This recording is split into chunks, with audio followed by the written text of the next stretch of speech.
What's good? It's your boy Jay, that's me.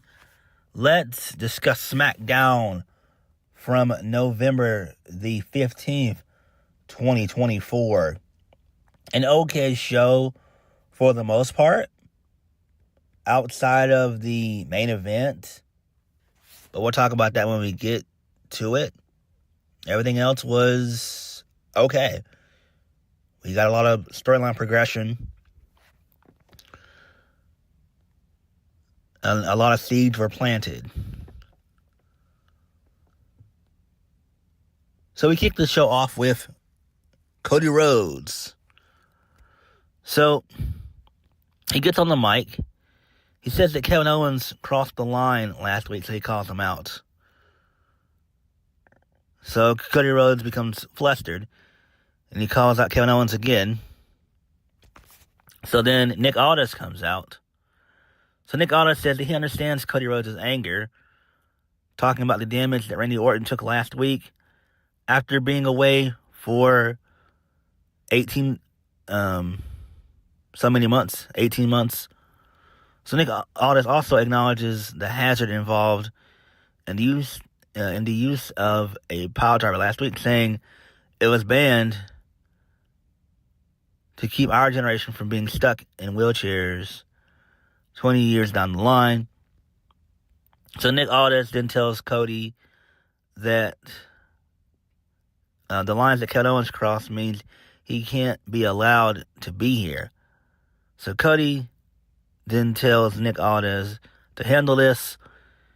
He calls Kevin Owens an ingrate, among other things. So Nick Aldis says this is not about money. This is about the roster knowing that Nick knows that if you give them an inch, they'll take a mile, which is true. He also says he can't let the inmates run the asylum, a.k.a. AEW.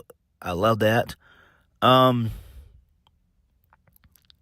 So he says this situation with Kevin Owens must be resolved internally. So Cody Rhodes says he can't stand the phrasing here. He understands where Nick Aldis is coming from, but he's still a wrestler. So put himself in Cody Rhodes' shoes. Imagine being the one having to talk to Randy Orton's family. He's the one being blamed for what happened. And then he talks about Randy Orton giving him respect backstage at WrestleMania 40 or WrestleMania XL, and how much it means to him to get this situation resolved. If he can't get this handled in a WWE ring, what do you expect him to do? He knows Nick Aldis doesn't want Cody handling things outside the ring, but the ball's in his court, and Cody won't be waiting very long. So that was the end of the segment. This was an okay segment. I did like this. I do agree with Cody Rhodes. Nick Aldis can still go. He's in his mid-30s. He can still go. I would love for him to wrestle. Maybe not all the time, but I would love to see him wrestle. And he's been in the GM role for about, I want to say, a year and a half or close to 2 years now. He's been GM for a minute. It's been well over a year. Excuse me. So I'm guessing it's a year and a half. So I don't know. But this was an okay segment, but I wish that Cody would have, searched for Kevin Owens backstage in the parking lot and everything else instead of just coming, throwing an in-ring promo. Again, this is okay, but I'm not into the Kevin Owens and Cody Rhodes feud. But we'll have to, wait and see how this plays out. But I'm pretty sure, come Survivor Series, we are going to get Kevin Owens versus Cody Rhodes. I'm trying to think of the stipulation that they could potentially use. Maybe like a steel cage, a last man standing match, or maybe like a Falls Count Anywhere or something. We can't just have like a regular match between Kevin Owens and Cody Rhodes. So we'll have to wait and see.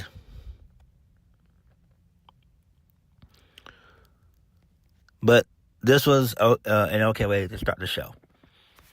Moving on. So Jimmy Uso, he's backstage. He's on the phone with Roman Reigns. And he checks in with Jey Uso and Sami Zayn. So Jimmy says the four of them are going to talk strategy for War Games. But Jimmy points out that they still need a fifth member for the match. Sami Zayn says he has an idea of who to reach out to. And then that was the end of the segment. So this leads us into our first match of the night. It's going to be a triple threat match. All these matches are going to be triple threat matches for the Women's United States Championship. And this is going to be a fucking tournament. Oh my God. Triple H and Tony Khan pissed me off with these damn tournaments. I am sick of these fucking tournaments. Why does everything have to be a damn tournament? We get a tournament almost like every 2 to 3 months. This shit is annoying. It's absolutely annoying.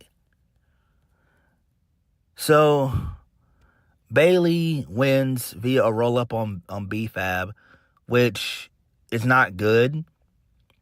Bayley should have easily won that with like the Rose Plant or the Bayley to Belly or whatever it's called. There's no need for a roll-up finish. And that's one thing that I'm getting tired of in WWE. Actually, no, there's two things I'm getting tired of finish-wise. That's the distraction finish, which we got in the main event. And that is the second is the roll-up finish. Those two things are annoying. They have become misused, and they become it's way too overdone, and I hate it.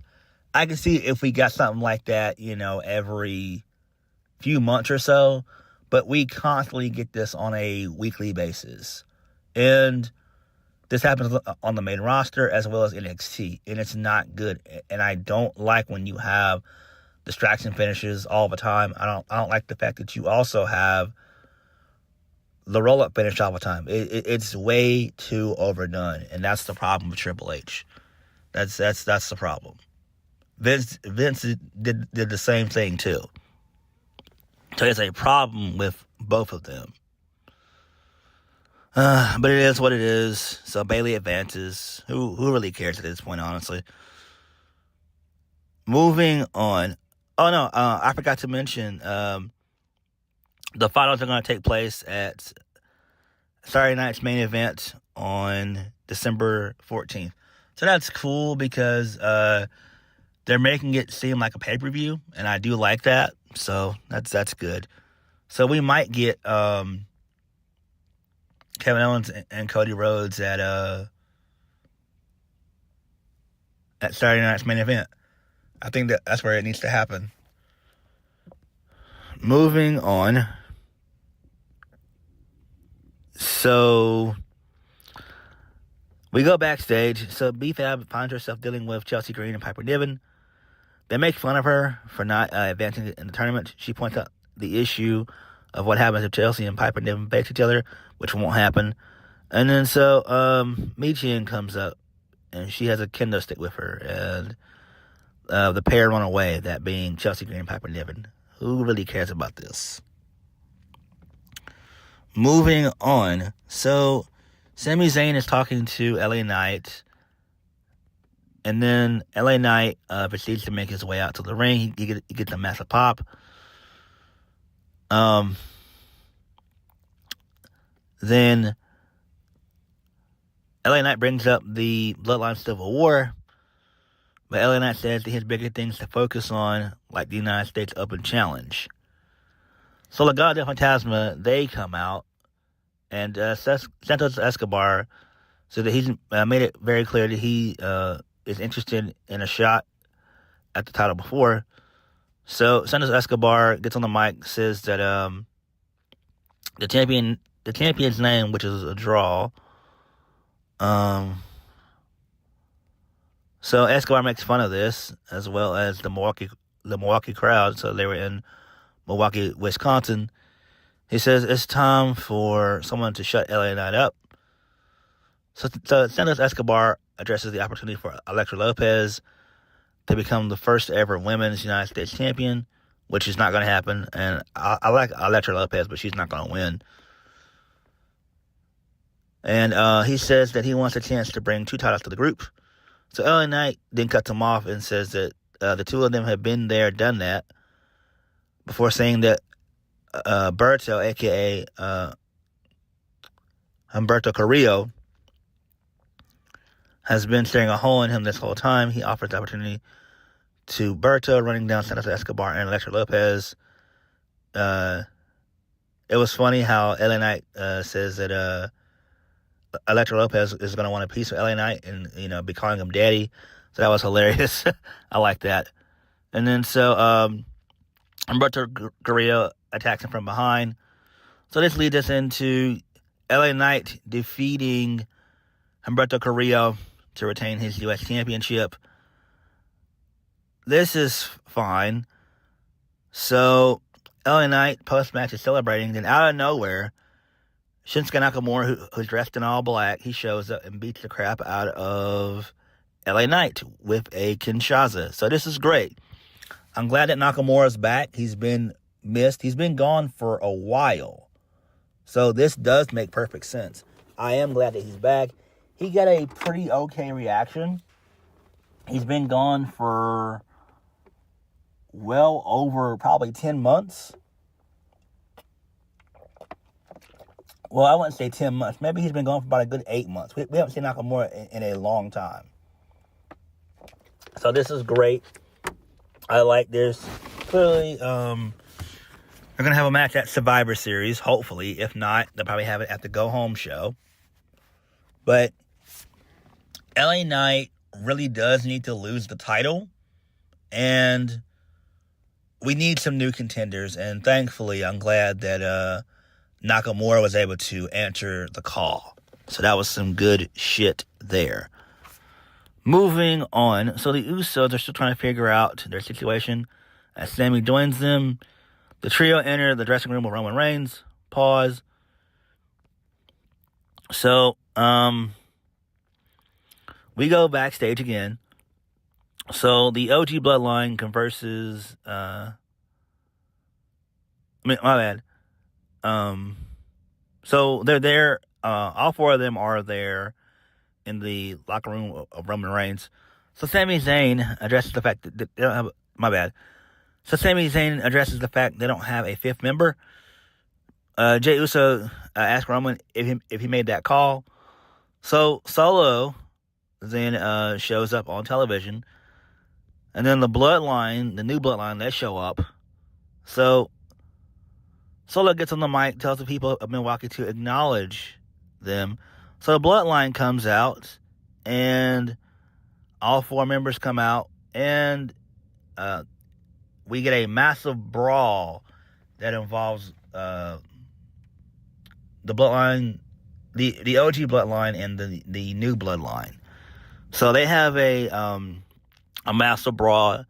Everyone destroys everybody until Bronson Reed shows up, which I thought they were going to bring in Tala Tonga, a.k.a. Hikuleo, but that was not the case.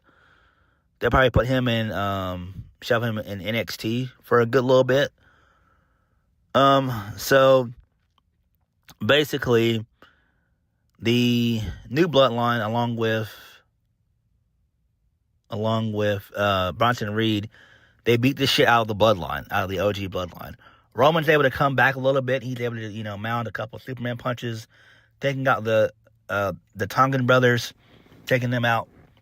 He was able to get his hands on Jacob Fatu for a small moment, and then Solo hits the Samoan spike, and then Jacob Fatu does his moonsault, and Bronson Reed does the tsunami splash.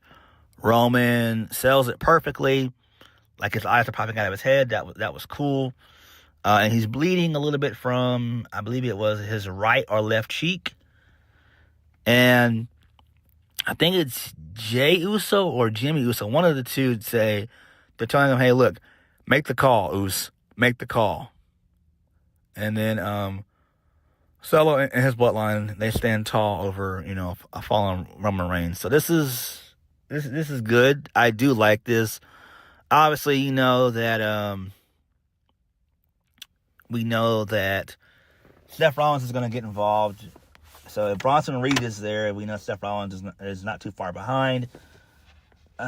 This is fine, I guess, but I don't think we needed to have a 5-on-5 at all. I don't. I don't think that Bronson Reed and Seth Rollins need to be in this position. I really don't think they need to be at all.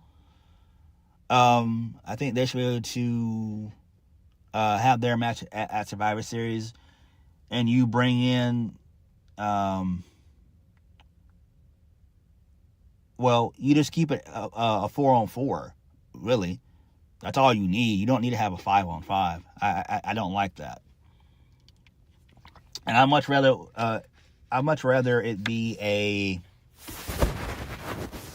traditional a traditional like 4-on-4 elimination tag match, Bloodline Civil Warfare. That would be better versus War Games, in my opinion, because War Games is way too overdone. So it is what it is. But this was a fine segment.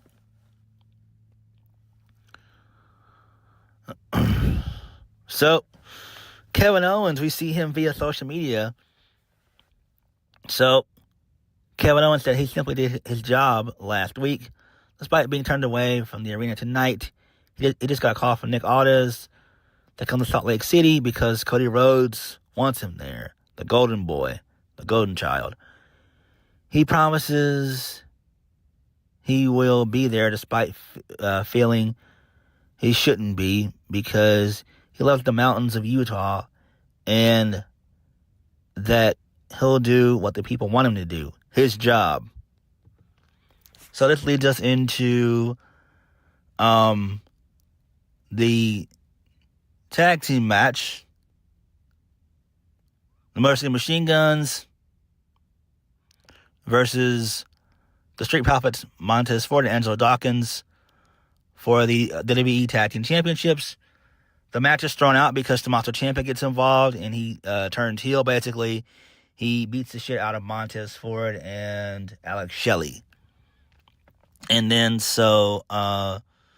Gargano gets involved. His lame ass shows up, and he's shoved by Tomosso Champa. Tomosso Ciampa's frustrated. So then the Mercy Machine Guns, they come to their feet, and Angelo Dawkins shoves Alex Shelley. So we're more than likely going to get a triple threat match for the tag team titles. I mean, it makes sense. So why not? We all saw this coming. Moving on. So Bayley is backstage. She shows some respect to Naomi. So her and Naomi were having a little brief conversation involving Monday Night Raw. So I'm guessing we're going to have matches on there too. Oh, joy. So Bianca Belair and Jade Cargill, the Women's Tag Team Championships, they come out and they offer to help out if there's any trouble from Io Sky and her crew. And that was basically it. They said that they had the back of Naomi. So main event, Nia Jax versus Naomi for the WWE Women's Championship. Nia Jax wins. Basically, it was a bunch of run-ins, basically. So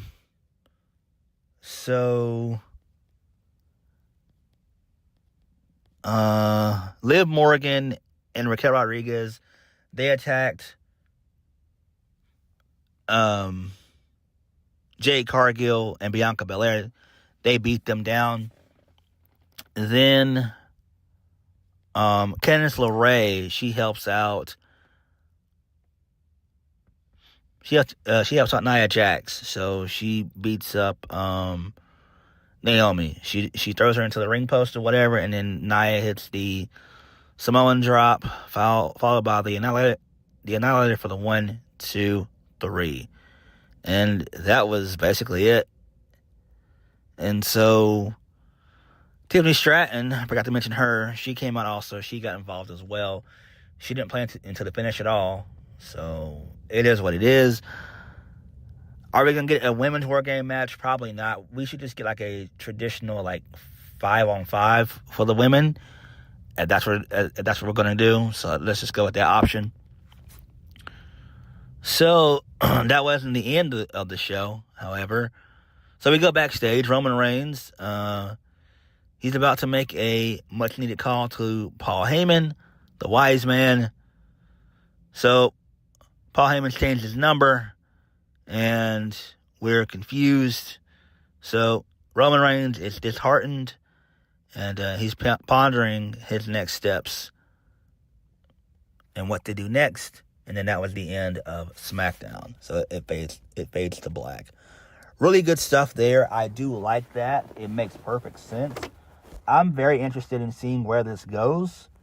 We've got 2 weeks to make this interesting, and I like it. So Smackdown, for the most part, was pretty good with the Bloodline stuff. That was great. The OG Bloodline getting their asses kicked was kind of cool. I'm not a fan of the U.S. Women's Championship tournament. That's dumb. We get way too many tournaments in WWE and AEW. I'm tired of it. It's way too overdone. I'm also tired of the distraction finishes as well as the roll-up finishes. Can we get less of those, please, Triple H? But Shinsuke Nakamura returning, that was cool. So I am interested in that. The Cody Rhodes, Kevin Owens stuff is okay. I do like that. So, the women matches, like I said, they were okay. Naomi and Nia Jax was alright, but it was a bunch of, distractions in that match as well. And a bunch of run-ins. I'm just tired of that. So, it is what it is. But all in all, SmackDown was okay. But what did you guys think? Like, comment, subscribe. Peace.